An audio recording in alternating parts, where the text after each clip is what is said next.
This is Belgium Beer Channel, one of the channels of Vlogon. In this first episode, we are going to visit the brewery Strubbe.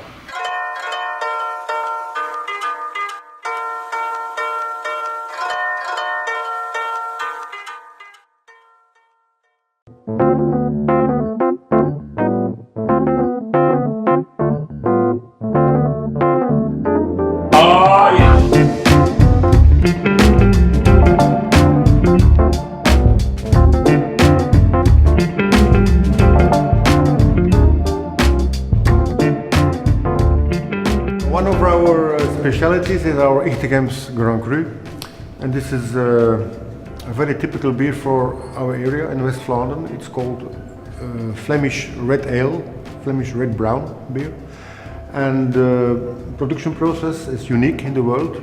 You won't find any of those beers elsewhere in the world. What we do is we have a controlled main fermentation, and after the main fermentation we go into those wooden vessels. The beer remains about 24 months in those vessels. We don't interfere, we let nature do its job, and after 1 year the beer is undrinkable. After 18 months it's getting better, but after 2 years the beer is perfect. And it's a very complex taste. But not enough, it needs a bit more. And then afterwards, when it's really ready, we taste it. And we decide how much we're gonna blend from this old sour beer with the young beer. And the young beer is sweeter, so we obtain the sweet acid taste of our Ichtegem Grand Cru. We really have to taste before we can do the mixture. Okay? And we try to taste every day at the same hour, 11 o'clock. It's 11:30, so it's the ideal hour. Yeah, this is already acid, but very soft acidity. So we don't need vinegar. We need lactic acid, okay? And that's exactly what we want. We have about 10 of those big ones, and we have 200 of those small ones. And I know where my best barrel is. So every time a barrel is empty, we clean them with just hot water.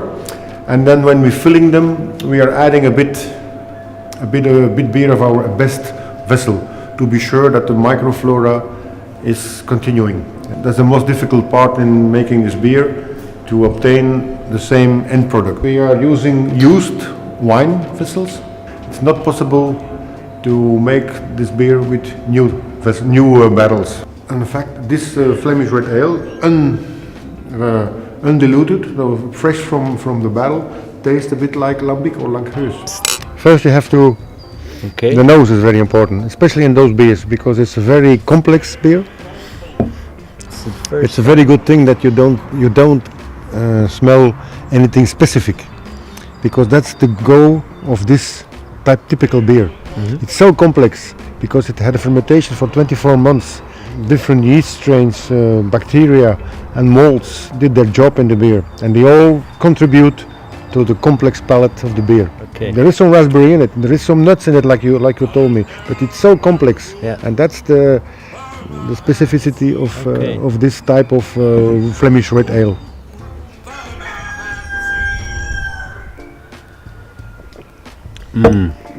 It really tastes awesome.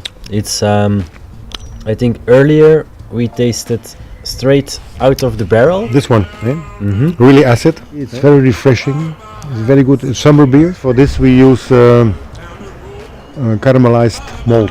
Okay, yeah, you really smell the caramel. Caramel, yeah. That was the taste I was looking for. Yeah, exactly. It's not an exact science, blending beer, because each barrel, each vessel tastes different, and it's up to the taste of the brewer to decide how much we will blend. Yeah. But the problem is we cannot interfere. I cannot change anything. I have to go to let nature do its job. Yeah. And that's the difficulty about these beers.